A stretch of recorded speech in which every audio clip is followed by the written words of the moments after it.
పర్యాటక రంగానికి సంబంధించి నిజంగా తెలంగాణ దీన్ని ఒక టూరిజం హబ్గా చేయొచ్చు.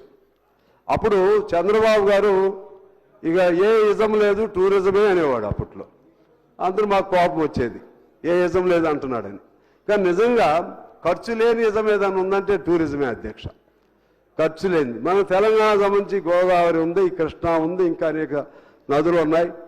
వాటిని ఎలా దాన్ని టూరిజం సెంటర్స్గా అట్రాక్ట్ చేసుకోవడానికి కృషి చేయాలి, ప్రయత్నం చేయాలి. చార్మినార్, గోల్కొండ, ఈవెన్ అంబేద్కర్ స్టాట్యూ, మీరు పెట్టిన అంబేద్కర్ స్టాట్యూ కూడా దాన్ని కూడా టూరిజం కింద ఉపయోగించుకోవచ్చు, అంత బాగుంది అది.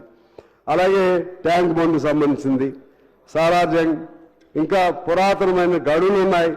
యాదగిరి గుట్ట, మన కొరివి వీరభద్రస్వామి గుడి, మా ఖమ్మం జిల్లాలో బౌద్ధులు నడయాడిన నేలకొండపల్లి, రామదాస్ జన్మస్థలం, అక్కడి నుంచి మళ్ళీ మా కొత్తగూడి మైన్స్, అటవీ క్షేత్రాలు, హాట్ స్ప్రింగ్, మన మణుగూరులో కిన్నెరసాని, గోదావరి అందాలు, పాపికొండలు పక్కకి వెళ్ళినా అది మనకి ఉపయోగం ఉంటుంది. నాగార్జున సాగర్, కృష్ణానది పరివాహక ప్రాంతాలు, నల్లమల అటవీ ప్రాంతం, అది మనకు కొంత అటు కొంత ఉంటుంది అనుకుంటా. ఆదిలాబాద్, కొత్తగూడెం జిల్లాల అటవీ ప్రాంతం, ఇవన్నీ కలిపితే అధ్యక్ష వీటన్నిటి మీద సమగ్రమైన ప్లాన్ ఉంటే ఇది it will become a best destination for the tourism అధ్యక్ష.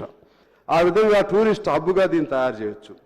దీనికి సంబంధించి మాకు భద్రాద్రి అంటే పూర్వం భద్రాచలం ఆ పాటలు విని, రాముడి మీద పాటలు వింటే ఎంత ఆ పెద్దవాళ్ళందరూ భద్రాచలం వెళ్ళాలంటే పడవ ప్రమాదాలు జరిగి 100 మంది కూడా చనిపోయారు, అయినా కూడా వెళ్ళేవాళ్ళు.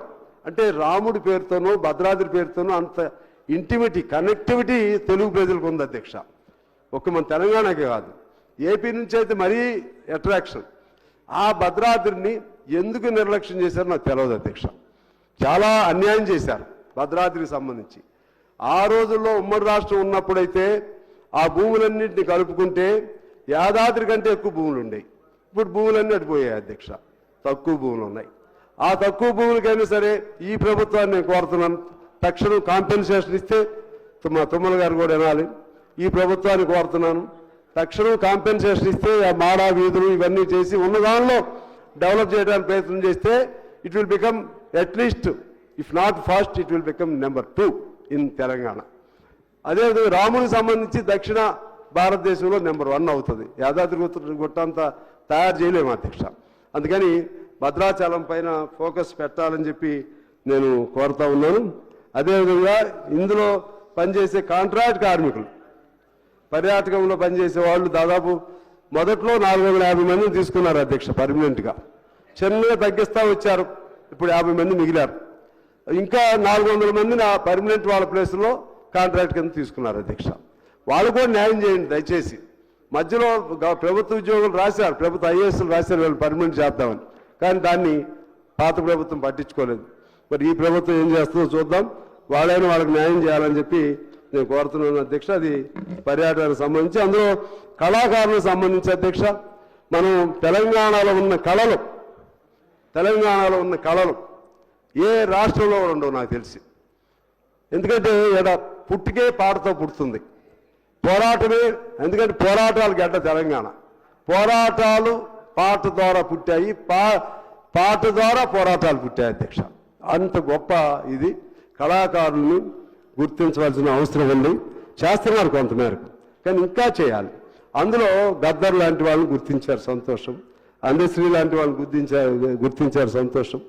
ఇంకా దాసరి, సినారే, కాళోజీ, మన సురవరం ప్రతాప్ రెడ్డి గారు లాంటి సాహిత్యవేత్తలు, కళాకారులకు సంబంధించి లింకప్ చేసి మ్యూజియాలు కూడా ఏర్పాటు చేస్తే బాగుంటుంది అనేది నా సలహా. ఎవరైనా టూరిజంలో అది కూడా భాగంగా ఉంటుందని నేను కోరుతున్నాను. ప్రతి జిల్లా కేంద్రంలో, పట్టణ కేంద్రంలో కూడా సాంస్కృతిక కేంద్రాలను కూడా నిర్మించాలి అధ్యక్ష.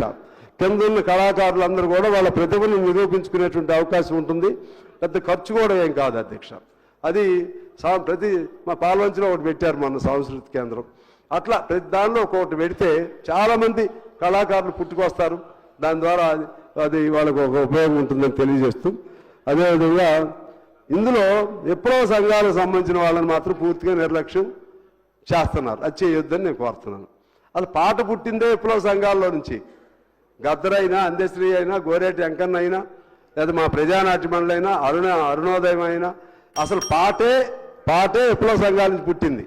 అందువలన విప్లవ సంఘాల్లో పాడే వాళ్ళని కూడా గుర్తించి వాళ్ళకు కూడా ఎంతో కొంత పెన్షనో లేకపోతే ఇతర ఇచ్చేటువంటి ఏదో సాంస్కృతిక రథసారథులు ఏదో పేరు పెట్టారు, అటువంటి ఇవ్వాలని, కళాకారులకు వృద్ధాప్య పెన్షన్ ఇవ్వాలని నేను కోరుతూ మీరు నాకు ఈ అవకాశం ఇచ్చినందుకు ఇంకోసారి బెల్లు కొట్టించుకోకుండా నేను ముగింపు చేస్తున్నాను. ధన్యవాదాలు అధ్యక్ష.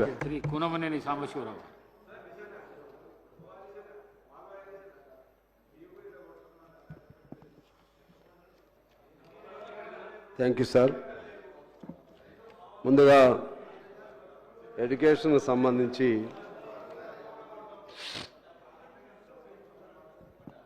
ప్రైమరీ ఎడ్యుకేషన్ గురించి ముందుగా మాట్లాడతాను. ఈ ఎడ్యుకేషన్ స్టాండర్డ్స్కి సంబంధించి మన రాష్ట్రం దాదాపు 14వ స్థానంలోనూ 15వ స్థానంలో ఉండటం విచారకరం. దీనిపైన అది ఇవాళకి వాళ్ళ వచ్చినటువంటి సమస్య కాదు. మొదటి నుంచి కూడా ఎడ్యుకేషన్కి సంబంధించి, స్టాండర్డ్స్కి సంబంధించి, ఫ్యాకల్టీకి సంబంధించి, అలాగే ఇన్ఫ్రాస్ట్రక్చర్కి సంబంధించి, హాస్టల్లో చదివే పిల్లల బాగోగులకు సంబంధించి ఖర్చులు అయితే పెడుతున్నారు తప్పితే ఆ ఖర్చులు తగ్గ ఫలితాలు అందుతున్నాయా లేదా అనేది దాని వైపున ఫోకస్ లేదు అధ్యక్ష. దానివల్ల ఇవాళ ఈ స్థితిలోకి వచ్చాం. అందువల్ల నేను మీ ద్వారా ప్రభుత్వాన్ని అడుగుతున్నాను, మీరు క్లారిఫికేషన్ ఇచ్చేటప్పుడు చెప్పాల్సిందిగా కోరుతా ఉన్నాను. దీని ఇప్పటికిప్పుడు కాకుండా ఈ దశాబ్దం, ఈ 10 ఏళ్ల కాలంలో టోటల్గా విద్యారంగానికి సంబంధించి జరిగిన పరిణామాలు, ఫలితాలు, అలాగే నష్టాలు, కష్టాలు, ఉపయోగాలు, వీటి మీద ఒక కమిటీ వేస్తారా? కమిటీలు అనేవి మామూలుగా రొటీన్గా అయిపోతే ఏ పద్ధతుల్లో అయినా సరే ఒక సమగ్రమైనటువంటి నివేదిక తయారు చేయాల్సిన అవసరం ఉంది అధ్యక్ష. గత దశాబ్ద కాలంలో ప్రైమరీ కోర్సులు ఎంతమంది చదివారు మొత్తం ఈ స్కూల్ ఎడ్యుకేషన్ కింది స్థాయిలో? అందులో డ్రాప్అవుట్స్ ఎంతమంది ఉన్నారు? అందులో కులాల వారీగా డ్రాప్అవుట్స్ ఎంతమంది ఉన్నారు? వాటికి కారణాలు ఏమిటి?